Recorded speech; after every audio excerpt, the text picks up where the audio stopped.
எசப்பா, இன்னைக்கு நம்ம this R தட்னு ஒரு சேலஞ்ச் விளையாடலாமா? ஓ, விளையாடலாமே. ஆனா எதை பத்தின்னு சொல்லவே இல்லையே. எசப்பா, பைபிள் கேரக்டர்ஸ்ல யாரு நல்லா ப்ரேயர் பண்ணாங்க உங்க ஃபேவரட்னு சொல்ல போறீங்க. ஓகே மகனே, கேக்கலாம். ஓகே, ஃபர்ஸ்ட் கொர்னேலியுவா இல்ல பவுலா? பவுல் தான். சரி, பவுலா இல்ல எஸ்தரா?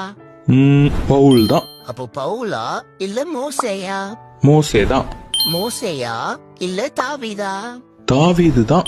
தாவீதா இல்ல எலியாவா? எலியா தான். எலியாவா இல்ல அன்னாளா? அன்னாள் தான். அன்னாளா இல்ல தானியலா? கண்டிப்பா தானியேல் தான். வாவ், எசப்பா, அப்போ உங்க ஃபேவரட் தானியல் தானா? மகனே, தானியேல் மட்டும் என்னோட ஃபேவரட் இல்ல. முழு இருதயத்தோட உண்மையா யாரெல்லாம் ஜெபம் பண்றாங்களோ அவங்க எல்லாருமே என்னோட ஃபேவரட் தான். சூப்பர் எசப்பா. மக்களே, நீங்களும் முழு இதயத்தோட உண்மையா எசப்பாட்ட ப்ரேயர் பண்ணுங்க.